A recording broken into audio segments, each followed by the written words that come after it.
The crystal chandelier trembled as Oliver Montigue pushed through the mahogany doors of the golden terrace. Every waiter scattered like startled birds, suddenly finding urgent tasks elsewhere. The Iceman had arrived. $3 billion and a temperament like a winter storm. Emma Sinclair adjusted her black apron with trembling fingers. First day, first shift, and the universe had decided to test her immediately. Table 12, Sophia whispered, her voice tight. I know it's your first day, but I need you to serve him. Emma studied the man who just settled into the corner booth. Oliver Montigue was devastatingly handsome in that untouchable way, dark hair styled with military precision, gray eyes that could freeze fire, a watch on his wrist worth more than her entire existence. Why does everyone act like he's dangerous? Sophia's laugh was bitter. Because he is. 3 servers quit after dealing with him. 1 cried in the storage room for an hour. Emma couldn't afford to lose this job. Grandmother Rosa needed medications that cost more than Emma made in 2 weeks. Taking a breath that felt like swallowing glass, she walked toward table 12. Oliver didn't look up from his phone. His fingers moved across the screen with surgical precision, probably making deals that would change someone's life while she stood there invisible. Good evening. I'm Emma. Can I start you with something to drink? Water, room temperature. No ice, no lemon. Wine glass, not a water glass. His voice was deep, commanding, delivered without even a glance, like she was a malfunctioning robot needing precise programming. Emma blinked. The man just gave me instructions like I'm a vending machine. Anything else you'd like to order? The seafood risotto. No mushrooms, extra saffron. Tell the chef if it's overcooked even slightly, I'll send it back. Perfect. 1 risotto prepared exactly to your impossible standards. Her voice carried just enough sweetness to border on sarcasm. Oliver's gaze lifted. Those gray eyes studied her face with detective intensity. Something flickered across his features. Surprise, maybe. Curiosity about the waitress who wasn't cowering. You're new here. Brand new. Fresh as morning coffee. Emma met his stare without flinching. Is that a problem for you? His eyebrows rose slightly. Most people are more careful around me. Most people probably think you're more important than you actually are. The words escaped before Emma could stop them. The silence that followed was so complete that other diners turned to stare. Emma Sinclair had just challenged a billionaire on her first day. The entire restaurant held its breath. Instead of fury, Oliver began to laugh. The sound was rich, genuine, transforming his face from marble statue to living human. Other patrons looked around in confusion. Oliver Montigue laughing was like witnessing a solar eclipse. You have an interesting approach to customer service, he said, amusement dancing in his eyes. I prefer honesty to fake politeness. Life's too short for pretending. Emma tucked a strand of hair behind her ear. Plus, my grandmother always said that money doesn't make someone special. Character does. Your grandmother sounds wise. Oliver closed his phone, giving Emma his complete attention for the first time. What else does she say? Emma found herself relaxing despite every instinct screaming terror. She says the rudest customers are usually the loneliest people. They push others away because they're afraid of being disappointed. Oliver's expression grew thoughtful, as if Emma had just revealed a secret he'd been hiding from himself. Bring me that water, Emma, and take your time with the risotto order. I'm in no hurry tonight. When Emma returned, Oliver was studying the restaurant with new eyes. The golden lighting, the soft jazz, the couples sharing intimate conversations over expensive wine. How long have you been working in restaurants? About 5 years, but never anywhere this fancy. Usually diners where the biggest drama is running out of pie. Emma hesitated, then decided honesty had worked so far. This job means everything to me. My grandmother is sick. Insurance doesn't cover her medications. Something shifted in Oliver's expression. The Arctic coldness melted slightly, revealing glimpses of warmth underneath. What kind of medications? Heart medication. $800 a month. Emma immediately regretted sharing such personal information with a stranger who could probably buy her entire life with pocket change. Oliver nodded slowly, processing this with the same intensity he probably used for billion-dollar deals. 20 minutes later, Emma returned with a plate that looked like edible artwork. Oliver tasted it with food critic seriousness. Excellent. You can tell the chef he met my standards. I'll let him know. He'll probably faint from relief.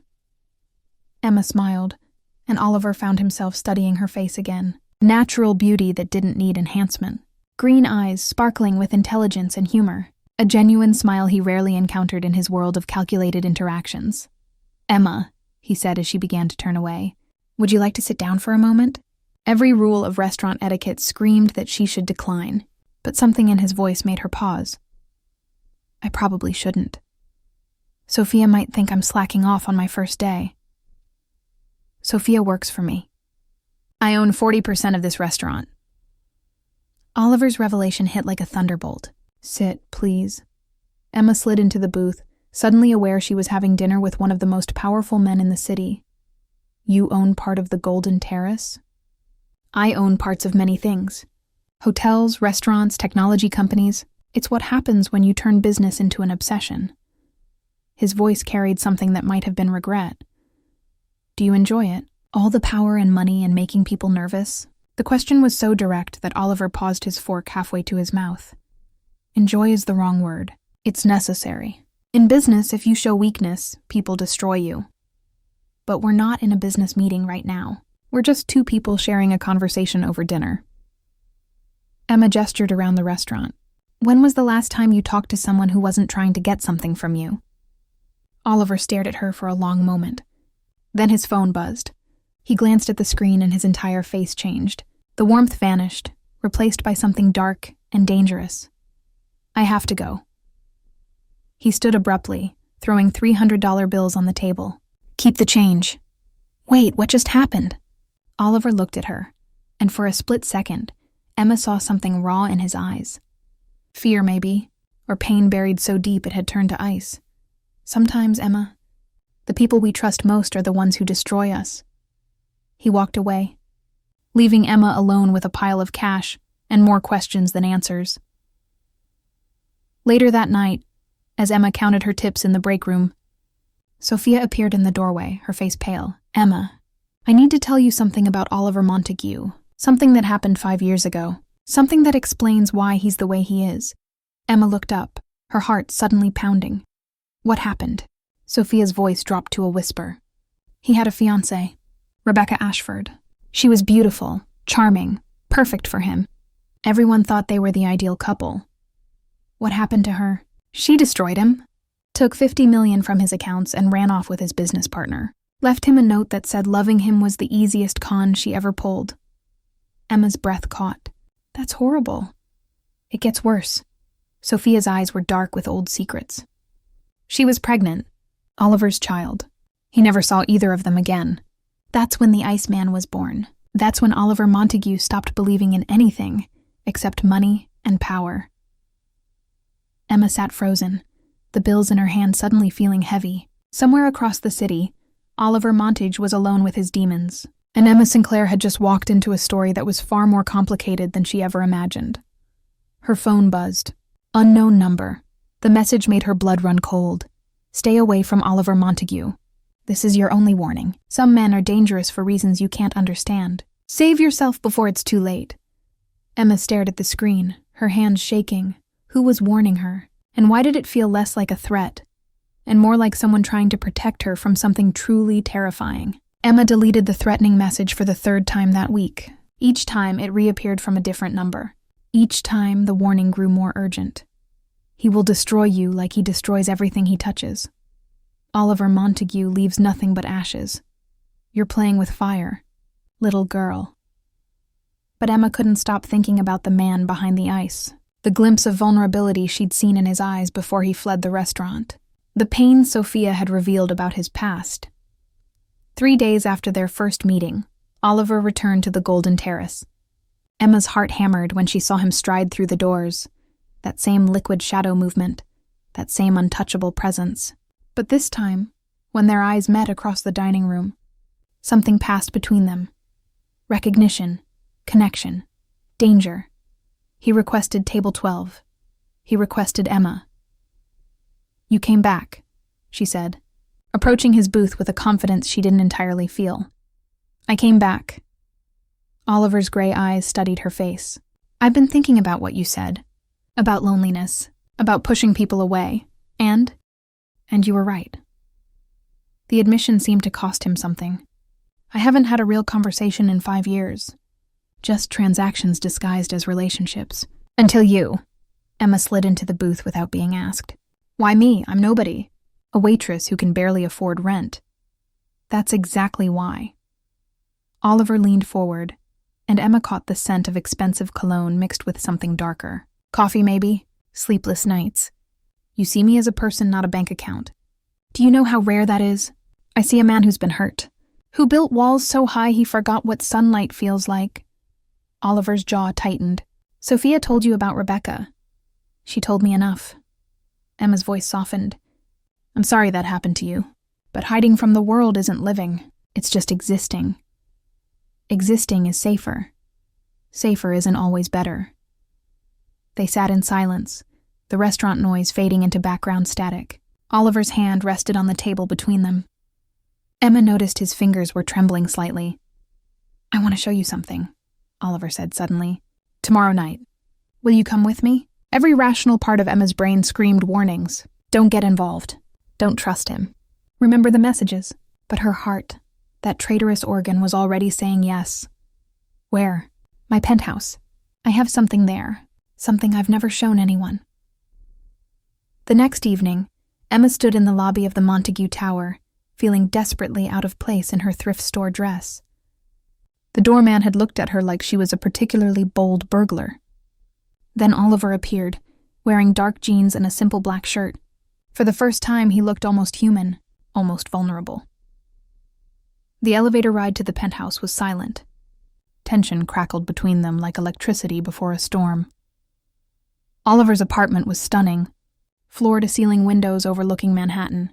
Art that probably cost more than small countries. Everything perfect, sterile, untouched. Like a museum, not a home.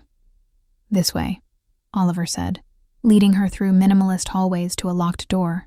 He hesitated before opening it, his hand on the knob, his face a mask of conflicting emotions. The room inside took Emma's breath away. It was a nursery, perfectly preserved, a crib with a mobile of silver stars, walls painted soft blue, toys that had never been played with, a rocking chair by the window that had never rocked a child to sleep. This was supposed to be my son's room. Oliver's voice was barely a whisper. I designed it myself, picked every detail. I was going to be different from my father, present, loving, everything he never was. Emma's throat tightened. Oliver. She was 3 months pregnant when she left. I don't know if she kept him. I don't know if I have a son somewhere in the world who'll never know my name. His voice cracked, and Emma saw the Iceman shatter before her eyes. I keep this room exactly as it was. A monument to my own stupidity. A reminder never to trust anyone again. Emma moved to him, her hand finding his. You trusted the wrong person. That doesn't mean trust itself is wrong.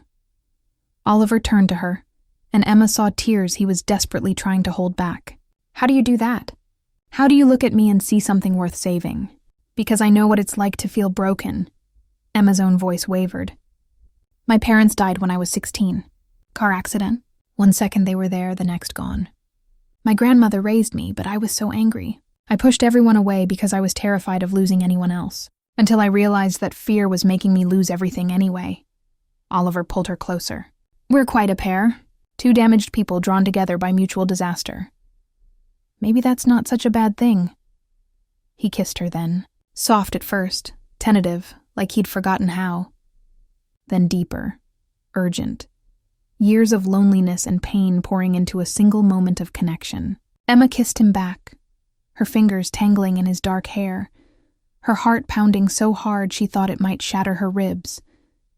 When they broke apart, Oliver pressed his forehead against hers. I don't know how to do this. How to let someone in, how to be vulnerable without being destroyed. We'll figure it out together. For 3 weeks, they existed in a bubble. Secret dinners at the penthouse, late-night conversations that stretched until dawn. Oliver opened up slowly, painfully, revealing layers of trauma he'd buried under success and ice. Emma met him there, sharing her own fears and wounds. He paid for her grandmother's medications without telling her. She found out when the pharmacy called, confused about the anonymous donor who'd covered 6 months in advance. When she confronted him, Oliver simply said, "You need her." I can help. Let me. Emma fell in love with him piece by piece.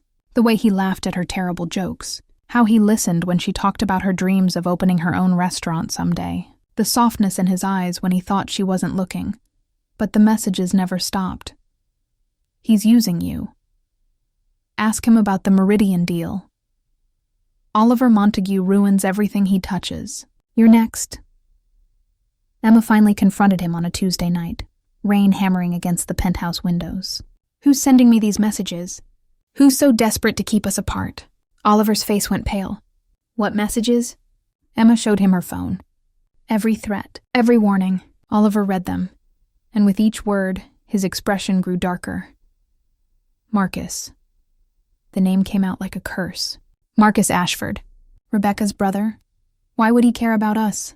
Oliver stood abruptly, pacing to the window. Because I destroyed his life after Rebecca left. I couldn't get to her, so I went after him. Ruined his business. Bought out his company and dismantled it piece by piece. Left him with nothing. His voice was hollow. I thought revenge would feel good. It just made me emptier. Oliver, that's horrible. I know. He turned to her, anguish written across his face. I was cruel. Ruthless. I became the monster everyone thought I was. And now he's trying to protect you from me. Maybe he's right. Don't say that. Why not? Look at what I did, Emma. I destroyed a man's life out of spite. What does that make me? It makes you human. Flawed and hurt and trying to survive. Emma crossed to him, cupping his face in her hands. But you're not that person anymore. I see who you're becoming, who you can be. Oliver kissed her desperately, and Emma tasted salt. Tears, but she wasn't sure whose. That night, wrapped in Egyptian cotton sheets, Oliver whispered against her hair, I love you. God help me, I love you. Emma's heart soared and broke simultaneously. I love you too. 3 days later, Emma received a package at the restaurant. Inside was a folder, documents, financial records, email exchanges, and a note in elegant handwriting. Before you give your heart completely, know the truth. Oliver Montigue isn't who you think he is. The Meridian deal, the offshore accounts, the people he's destroyed. Look at what you're falling in love with, then decide if you still want to save him. Attached is proof of everything he's hidden from you, including the real reason he's with you. Emma's hand shook as she opened the documents. Her vision blurred. Her heart stopped, because there, in black and white, was a contract, dated 2 weeks before they met. A deal between Oliver Montigue and a private investigator. Find information on all new hires at the Golden Terrace. Focus on those with financial vulnerabilities. Identify potential assets. And below it, a highlighted section, Emma Sinclair, 23. Grandmother with expensive medical needs. Desperate for money. Assessment. Easy target for controlled relationship. Potential use. Public image rehabilitation. Timeline, 3 to 6 months. Compensation structure. Standard contract terms. Emma felt the floor tilt beneath her. Everything blurred. The kisses. The confessions. The vulnerability he'd shown. The nursery. The tears. All of it. A contract. A transaction. A business deal disguised as love. Her phone rang. Oliver's name on the screen, Emma answered, her voice deadly calm. I found your contract, Elance. Then barely audible. Emma, let me explain. Explain what? That I was a business transaction? That you've been playing me from the beginning? That every word, every kiss, every moment was calculated? It wasn't like that. Not after I met you. Everything changed. Liar. The word came out broken. You're exactly who everyone warned me about. I just didn't want to believe it. Emma, please, come to the penthouse. Let me show you the truth. I've seen enough truth for one lifetime. She hung up. The phone immediately started ringing again. Emma threw it in her locker and walked out of the Golden Terrace for what she thought would be the last time. But as she stepped into the rain-soaked street, a black car pulled up beside her. The window rolled down. Marcus Ashford smiled at her from the driver's seat. He was handsome in that dangerous way. Sharp cheekbones, dark eyes that promised understanding and revenge in equal measure. Emma Sinclair, I've been waiting to meet you properly. Get in. We need to talk about Oliver Montigue, about what he's really planning, about why he chose you specifically. His smile widened. And about how we can make him pay for everything he's done. Emma stared at this stranger, her heart shattered, her world tilting. her mind screaming warnings she was too hurt to hear. Why should I trust you? Because I'm the only person telling you the truth. And because I can give you something Oliver never could. What's that? Revenge. Sweet, perfect revenge. He destroyed my life. He's destroyed yours. Let's return the favor. Emma looked back at the golden terrace, then at Marcus's outstretched hand. Rain poured down her face, mixing with tears she refused to acknowledge. Tell me everything, she said, climbing into the car. As they drove away, Emma didn't see Oliver standing in the shadows across the street. Didn't see the desperation on his face. Didn't see him reaching for her as the car disappeared into Manhattan traffic. And she didn't see the envelope he was clutching. The real explanation. The proof that would change everything, but it was too late. Marcus Ashford was already smiling, already spinning his web, already putting his plan into motion. The game had changed, and Emma Sinclair had just become a weapon. Marcus Ashford's penthouse was the opposite of Oliver's sterile perfection. Warm lighting, lived-in furniture, photographs of real moments instead of expensive art. It felt like a home, which made Emma's guard drop just enough to be dangerous. Wine? Marcus offered, pouring 2 glasses of something that probably cost more than her monthly salary. Emma took it, her hand steady despite the chaos in her heart. Tell me everything. Marcus settled into the leather chair across from her, his dark eyes sympathetic. Oliver Montigue isn't just a ruthless businessman.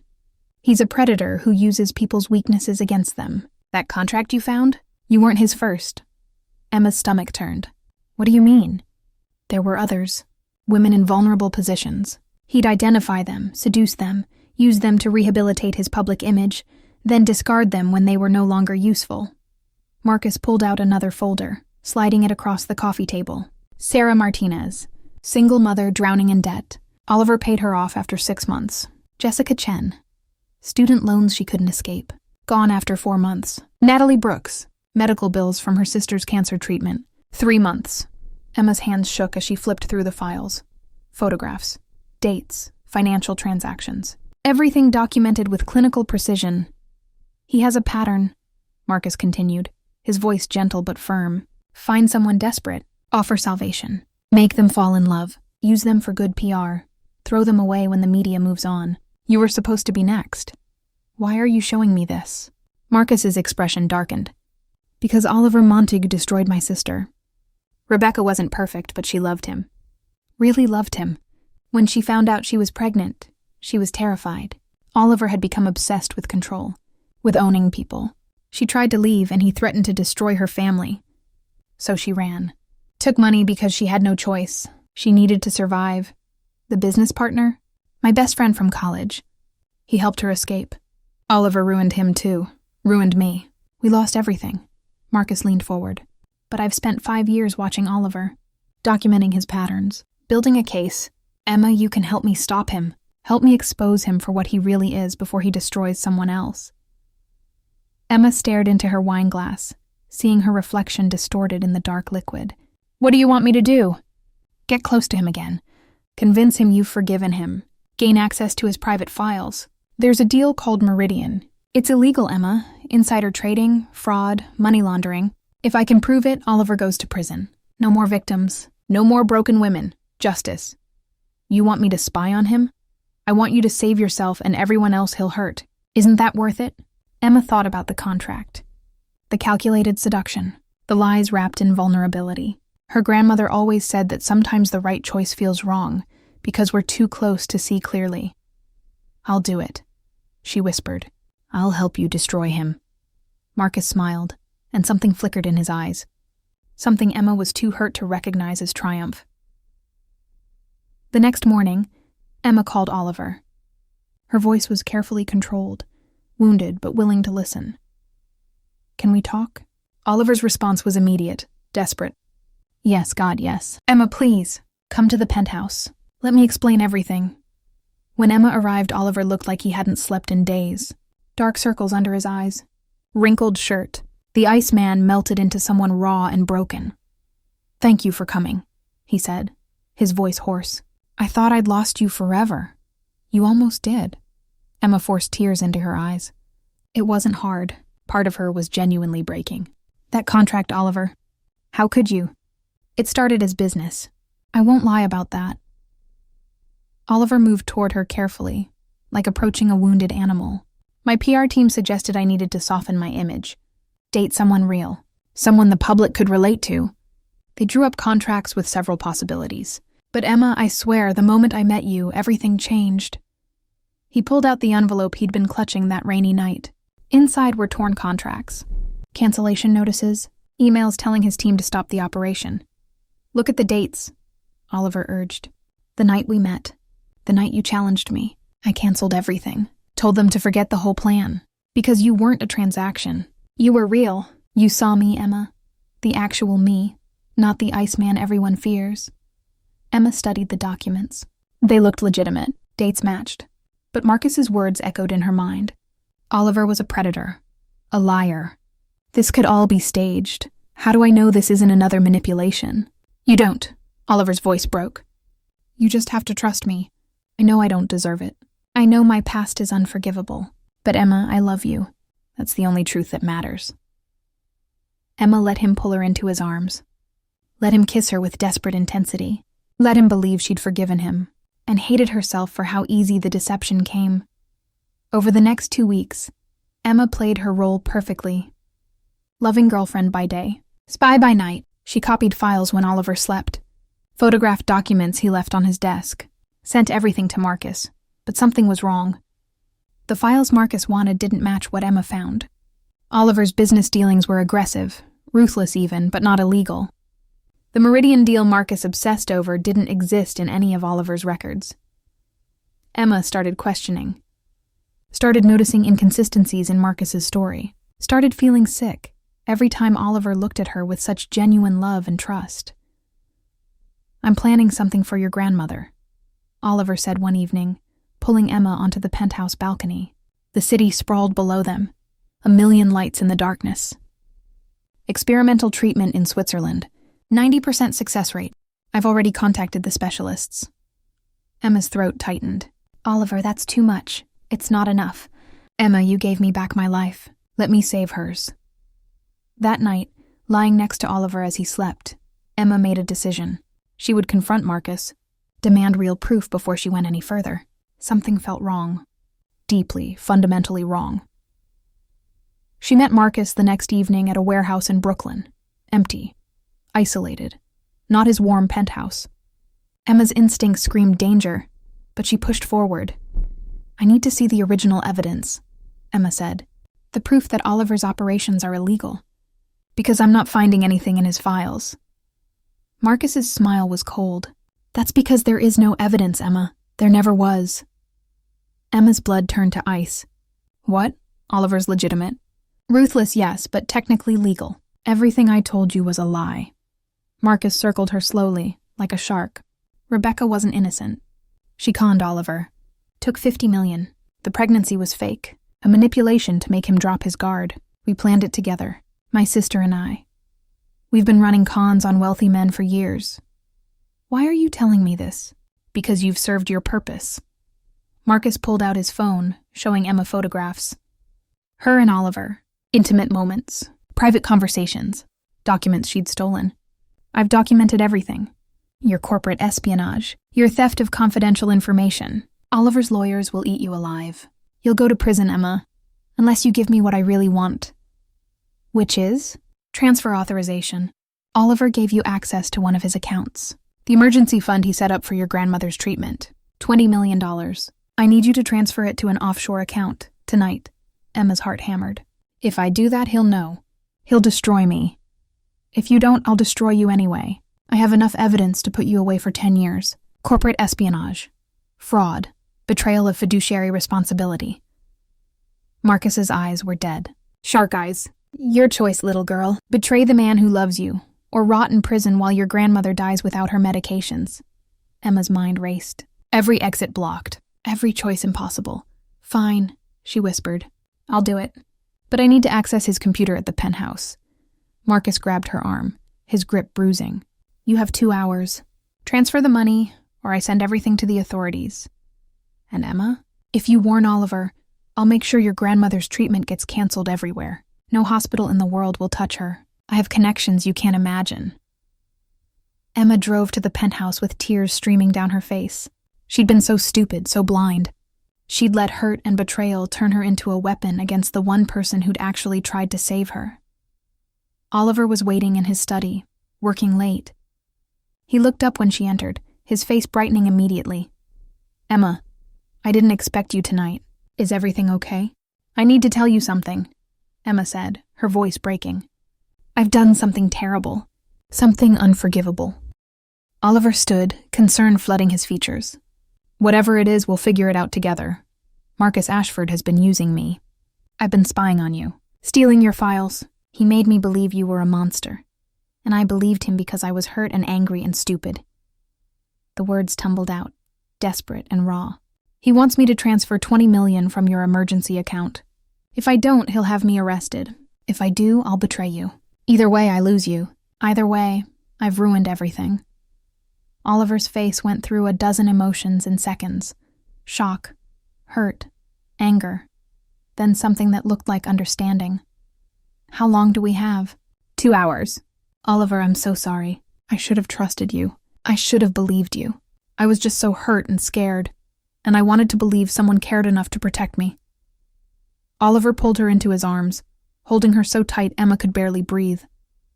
"We're going to fix this, together. But Emma, I need you to trust me now, completely. Can you do that?" Emma nodded against his chest. "Yes, whatever it takes." Oliver pulled back, his gray eyes burning with intensity. "Then we're going to give Marcus exactly what he wants. And we're going to destroy him in the process. How?" Oliver's smile was the Iceman returning.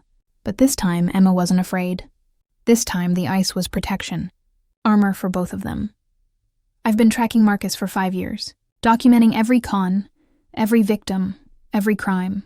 I knew he'd come after me eventually. I just didn't expect him to use you." Oliver's hand cupped Emma's face. "Transfer the money. Let him think he's won, and then we'll end this once and for all. What if it doesn't work? Then we go down fighting."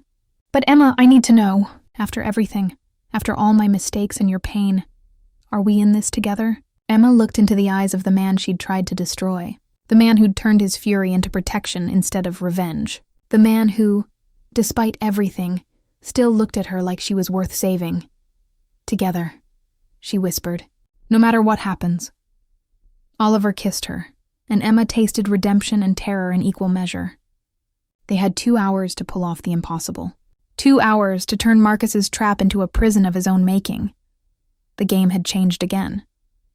But this time, Emma and Oliver were playing together, and Marcus Ashford was about to learn that the Iceman only melted for one person. For everyone else, he was still winter incarnate. Oliver's fingers flew across the keyboard with surgical precision. Emma watched from behind him, her heart hammering so hard she thought her ribs might crack. "The transfer will look real," Oliver explained, his voice eerily calm. $20 million moving to Marcus's offshore account. But it's actually going into a monitored FBI holding account. The moment he tries to access it, federal agents will have everything they need. Location, verification, intent. You've been working with the FBI? For 3 years. Marcus and Rebecca have conned 8 men out of a combined $70 million. They prey on successful people with emotional vulnerabilities. I was supposed to be their biggest score.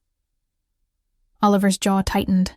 I've been feeding the FBI information, waiting for them to make a mistake big enough to prosecute. This is it. Emma's phone buzzed. "Marcus, 90 minutes left. I hope you're making the right choice." "It's done," Emma replied, her voice steady despite the terror flooding her veins. "Money's moving. Confirmation in 30 minutes. Good girl. Once I have confirmation, delete everything connecting us. Then disappear from Oliver's life. If you're smart, you'll leave the country. He'll come after you when he realizes what you've done."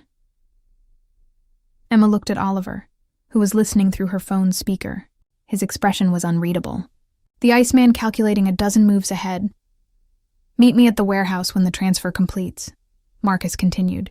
"I'll give you documents proving you were coerced. Insurance against Oliver's revenge. Trust me, Emma. I'm protecting you." The call ended. Oliver and Emma stared at each other in the heavy silence.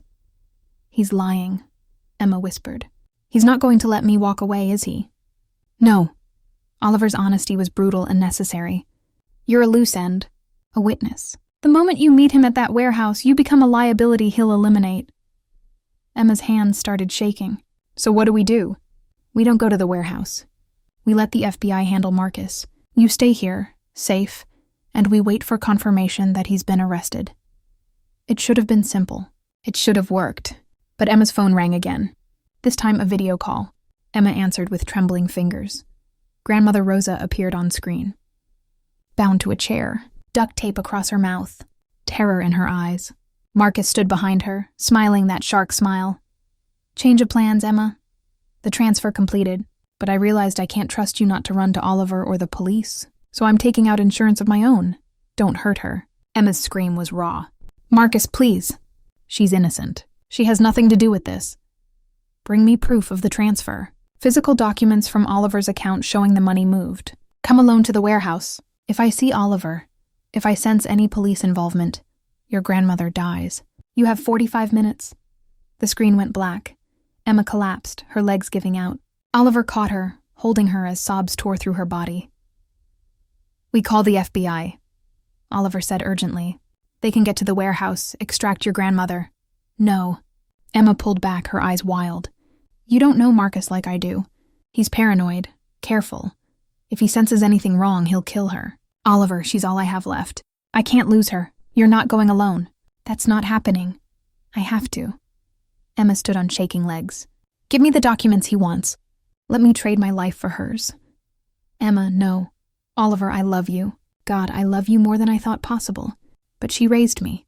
She saved me when my parents died. She chose me when no one else did. Tears streamed down Emma's face. I can't let her die, even if it means dying myself. Oliver's face contorted with anguish. There has to be another way. There isn't. We both know it. Emma cupped his face in her hands, memorizing every detail. The sharp jawline, the gray eyes that weren't cold anymore, the vulnerability he only showed her. Give me the documents. Give me a chance to save her. That's all I'm asking.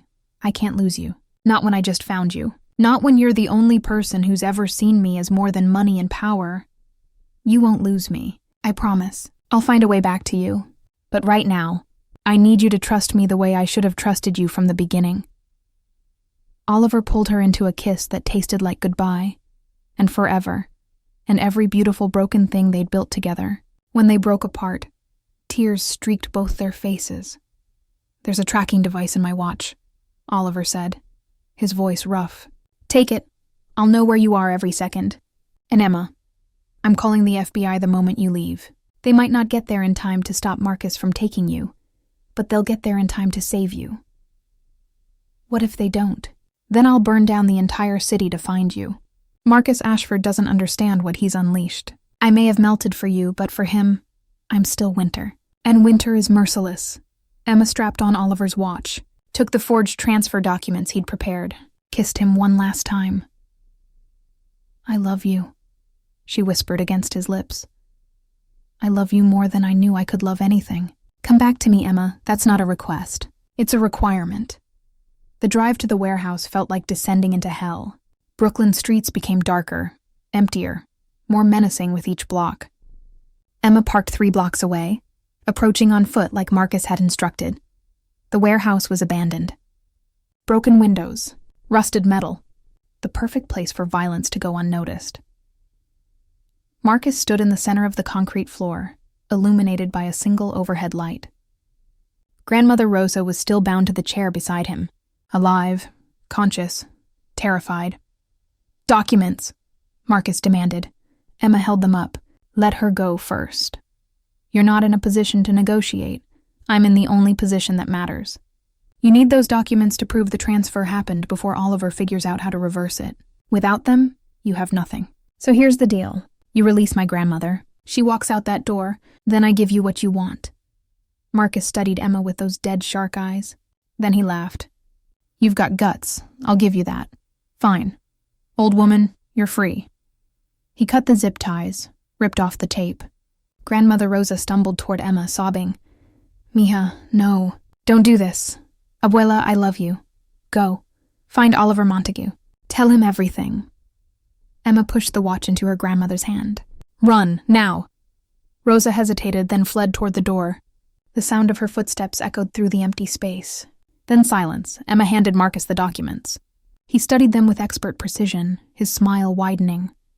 Perfect. Oliver really did transfer the money. Stupid, sentimental fool. Love makes people weak. Marcus pulled out a gun. Thank you for your service, Emma. You played your part beautifully.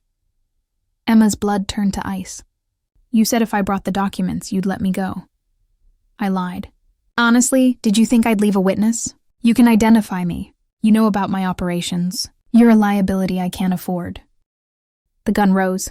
Emma closed her eyes, thinking of Oliver's face, of the love they'd built from ruins, of the life they'd never get to live. The shot never came. Instead, Marcus's scream tore through the warehouse. Emma's eyes flew open. Oliver stood behind Marcus, having materialized from the shadows like a vengeful ghost. He'd twisted Marcus's gun hand at an impossible angle. The weapon clattered to the concrete. You made a critical error, Oliver said, his voice deadly calm. You assumed I'd let Emma come alone. You assumed I cared more about laws and procedures than I care about her. Wrong on both counts, Marcus swung wildly. Oliver dodged, then struck with precision that spoke of years of boxing training. Marcus went down hard. Oliver was on him instantly, fists moving with controlled fury. Oliver, stop! Emma grabbed his arm. You'll kill him. Good. Oliver's eyes were pure ice, pure rage. He threatened you. He hurt you. He deserves to die. But you don't deserve to become a murderer. Not for him. Not when we finally have a chance at something real. Oliver's fist hovered over Marcus's bloody face. Then slowly, painfully, he lowered it. You're right. He's not worth it. Sirens wailed in the distance. The FBI finally arriving. Oliver pulled Emma away from Marcus's broken body, holding her so tight she could barely breathe. I told you to wait at the penthouse, Oliver said against her hair. I couldn't. I love you too much to let you do this alone. You could have died. So could you. Guess we're both reckless when it comes to protecting each other. FBI agents flooded the warehouse. Marcus was arrested, still cursing and bleeding. Grandmother Rosa was found 3 blocks away, safe with a police escort. The nightmare was over.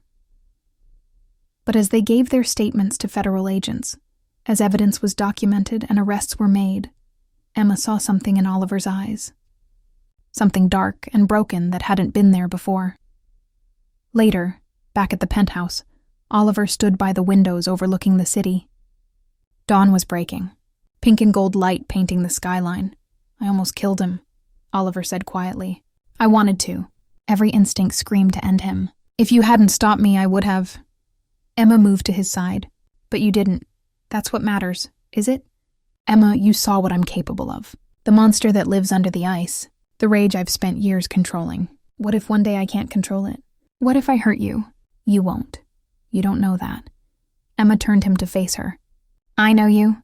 I know the man who keeps a nursery for a son he'll never meet. Who pays for medications anonymously. Who melts for me but stays frozen to protect everyone else. You're not a monster, Oliver. You're a survivor. There's a difference. I don't deserve you. We don't deserve each other. We're both damaged and complicated and probably a terrible idea. But we work. Somehow, impossibly, we work. Oliver kissed her, and Emma tasted desperation and hope, and a future they were both terrified to believe in. Marry me, Oliver whispered. Not because it's logical or makes sense. Marry me because I can't imagine existing in a world where you're not mine and I'm not yours. Emma's breath caught. Oliver, I know it's insane.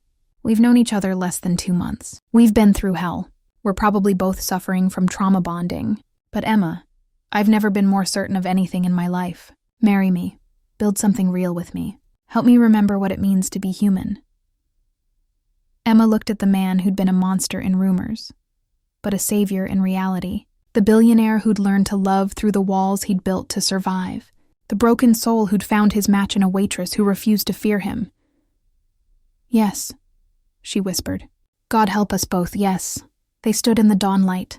2 damaged people choosing hope over fear, love over safety, each other over everything else.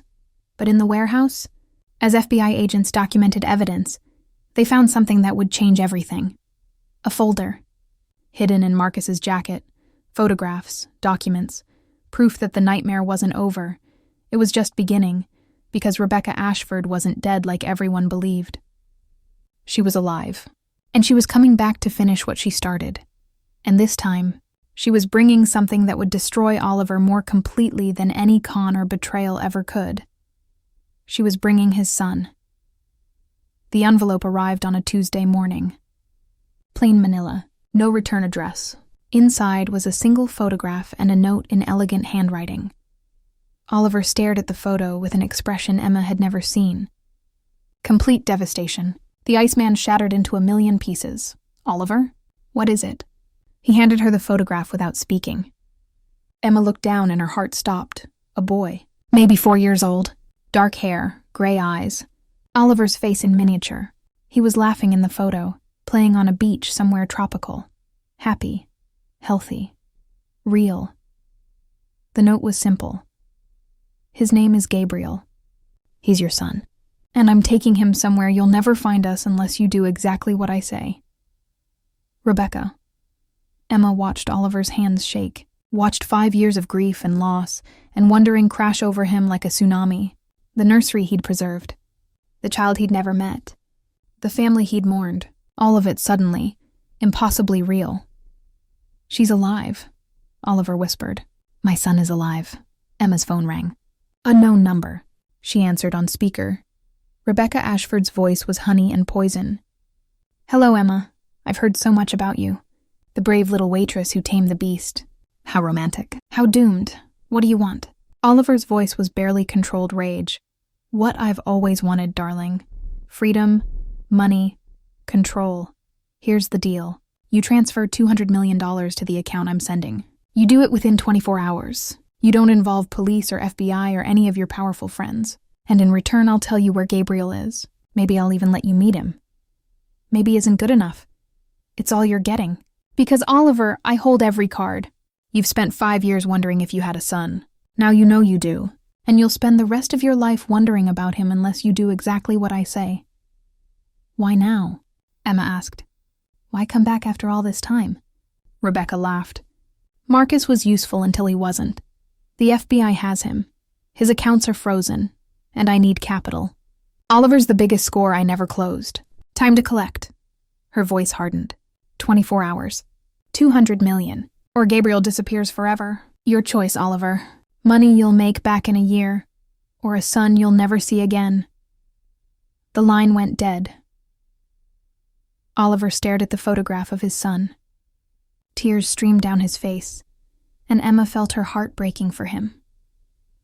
We'll find him, Emma said. We'll get him back. She's not bluffing. Rebecca is cold, calculating, patient. She's had 5 years to plan this. 5 years to make sure I'd never find her unless she wanted to be found. So we pay. You have the money. We get Gabriel back. Oliver looked at Emma, and she saw something terrible in his eyes. If I pay, she'll never stop. She'll take the money and disappear again. Or she'll come back in a year, demanding more. Using Gabriel as leverage for the rest of my life. I'll be trapped forever. Bleeding money while she controls every aspect of my existence. What's the alternative? I choose you. I choose the life we're building. I let Rebecca disappear with Gabriel and try to move forward. Emma stepped back, horrified. You can't mean that, can't I? Emma, I don't know this child. He doesn't know me. He has a life somewhere with a mother who, despite being a monster to me, might actually love him. What do I offer? Trauma? A father who's a stranger? A battle that could destroy him? You offer love, family, truth. Oliver, you can't abandon your son. I'm not abandoning him. I'm protecting him from the war that would come if I tried to take him. Rebecca wouldn't give him up without destroying everything. Courts, media, his entire life exposed. Is that better than letting him grow up in peace? Emma saw the rationalization happening, the walls rebuilding, the Iceman returning. Oliver was trying to convince himself that walking away was noble when it was actually cowardice dressed as sacrifice. You're scared, Emma said quietly. You're terrified that if you fight for Gabriel, you'll fail, that you'll discover you're not enough, that he'll reject you like Rebecca did. So you're choosing me because I'm safe, because I already love you. But Oliver, if you abandon your son, you'll never forgive yourself. And eventually, you'll resent me for being the reason you gave up. Oliver's face crumbled. I don't know how to be a father. I don't know how to fight for him without destroying him in the process. You figure it out. We figure it out. Together. Emma took his hands. But I won't let you choose me over Gabriel. I won't be the reason you live with regret. So here's what's going to happen. You're going to transfer that money. You're going to find your son. And you're going to fight for him with everything you have. And us? Emma's voice broke. There might not be an us. Not if fighting for Gabriel means I lose you. Not if Rebecca uses me as leverage. Not if this war destroys everything we built. But Oliver, I'd rather lose you to doing the right thing than keep you through cowardice. You're asking me to choose between you and a son I've never met. I'm telling you there's no choice. Gabriel comes first. He has to. And if you don't understand that, then I don't know who you are anymore. Oliver pulled Emma into his arms, holding her like she was the only solid thing in a collapsing world. I love you. God, I love you so much it terrifies me. I love you too. That's why I can't let you make the wrong choice. The transfer was made within 6 hours. $200 million. Oliver's entire liquid assets. Everything he'd built. Gone in a digital instant. Rebecca's response came an hour later. GPS coordinates. A private island in the Caribbean. And a warning. Come alone. Bring anyone, and Gabriel disappears. You get one chance, Oliver. One conversation. Then I decide if you're worth knowing him. The night before Oliver left, he and Emma sat on the penthouse balcony. The city spread below them, indifferent to their breaking hearts. What if I can't convince her? Oliver asked. What if I fly down there and she takes the money and vanishes anyway? Then you'll know you tried. You'll know you fought for him. Come with me. Please, I can't do this alone. Emma wanted to say yes. Every fiber of her being screamed to stay by his side. But she knew the truth Rebecca had made crystal clear. This was Oliver's fight. His past, his son. Emma was the future, but the future had to wait while the past was resolved. I can't. Rebecca will use me against you. She'll threaten me to control you. The only way you have power in this is if you go alone. If you remove every piece of leverage she has except Gabriel. So this is goodbye. This is see you later. When you're ready, when you've found your son and figured out what kind of father you want to be, I'll be here, or I won't. Life's unpredictable like that. But Oliver, no matter what happens, I'll never regret loving you. You taught me that damaged people can still build something beautiful. That's worth everything. They made love that night with desperate intensity. Every touch a goodbye. Every kiss a promise they might not get to keep. When dawn broke, Oliver dressed in silence while Emma pretended to sleep. He kissed her forehead before leaving. If I don't come back, know that you saved me. Even if, just for a moment, you made me believe in something more than money and power. That's the greatest gift anyone's ever given me. Emma waited until the door closed before she let herself cry. 3 weeks of silence. 3 weeks of Emma going to work, smiling through pain, pretending her heart wasn't shattered. Grandmother Rosa stayed with her, providing quiet support. No questions, just presence. Then, on a Saturday morning, Emma's phone rang. Oliver. I found him. His voice was raw, exhausted, transcendent. Emma, I found my son. Tell me everything. Rebecca was raising him on the island. She's not the monster I thought. She's complicated, damaged. She conned me because she was desperate and scared and didn't know another way to survive. But she loves Gabriel. Really loves him. We talked for hours, days. She agreed to joint custody. 6 months with her, 6 months with me. Gabriel gets both parents. Gets stability. Gets truth. Emma's heart soared and broke simultaneously. That's amazing. I'm so happy for you. There's more. I'm staying in the Caribbean for the next 6 months. Building a relationship with my son. Learning how to be a father. It's terrifying and beautiful and nothing like I imagined. You don't have to explain. I do. Because Emma, when I come back, I'm coming back different. Changed. I don't know if I'll be the man you fell in love with. I don't know if we'll still work. But I need you to know that every moment with Gabriel, I think about you. About how you pushed me to fight for him even when it meant losing you. Emma wiped tears she didn't remember shedding. I'm proud of you. Whatever happens next, I'm so proud of you. Wait for me? I can't promise that. 6 months is a long time. People change. I might not be the same person when you get back either. Then we'll be different together. Or we won't. But Emma, you'll always be the woman who saw past the ice. Who challenged me. who saved me. That never changes. They talked for 3 hours. About Gabriel. About Rebecca's complicated redemption. About the future that was uncertain and terrifying and possibly beautiful. When they hung up, Emma sat on her balcony, watching the city that had brought them together. She didn't know if Oliver would come back to her. Didn't know if 6 months apart would destroy what they'd built or make it stronger. But she knew that pushing him toward his son was the most loving thing she'd ever done. Even if it cost her everything. 4 months passed. Emma threw herself into work. She got promoted to assistant manager, started saving for culinary school, rebuilt her life brick by brick. Grandmother Rosa's health improved dramatically with the treatment Oliver had arranged before leaving. Then one evening, Emma walked into the Golden Terrace for her shift and stopped dead. Oliver sat at table 12, but he wasn't alone. A small boy with dark hair and gray eyes sat beside him, studying the menu with serious concentration. Oliver looked up. Their eyes met across the restaurant. He smiled, not the Iceman, not the billionaire, just a father introducing his son to the woman he loved. Emma walked to table 12 on shaking legs. "Hi," Oliver said softly. "Emma, I'd like you to meet Gabriel." "Gabriel, this is Emma. She's very special to me." Gabriel looked up at Emma with solemn eyes. "Papa says you're brave. He says you helped him find me." Emma knelt beside the booth, her heart so full it hurt. "Your papa is the brave one. He came all the way to find you. Are you going to be my other mama?" The question hung in the air. Emma looked at Oliver, who was watching her with such hope and love and vulnerability it took her breath away. "I'd like to be your friend first," Emma said carefully, "if that's okay with you." Gabriel considered this, then nodded. "Okay, Papa says friends are important." Over the next months, Emma and Oliver rebuilt their relationship slowly, carefully, with Gabriel at the center. They learned to be partners and co-parents and lovers in stolen moments between bedtime stories and kindergarten drop-offs. It wasn't the passionate whirlwind of their first meeting.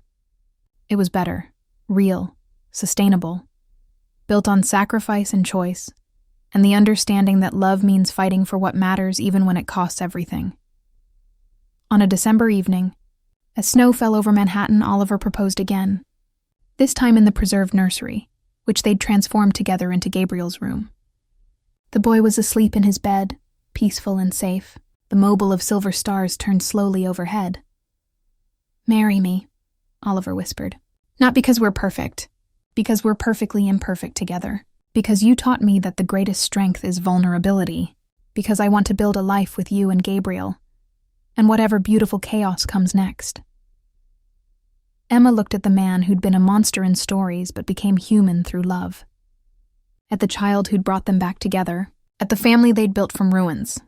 "Yes," she said. "Always yes." They married 6 months later. Small ceremony. Close friends. Grandmother Rosa crying happy tears. Gabriel as ring-bearer, taking his job with adorable seriousness. Rebecca attended, having found her own redemption through therapy and honest work. She hugged Emma after the ceremony. "Take care of them," Rebecca said. "Both of them. They need you more than they know." "They're not the only ones who needed saving," Emma replied. Years later, when people asked Emma about her love story, she'd smile and say, "We found each other through pain. We stayed together through choice, and we built something beautiful from our broken pieces." Oliver would add, "She taught me that the Iceman wasn't strong. He was terrified. Real strength is letting yourself thaw. Real courage is choosing love even when it could destroy you."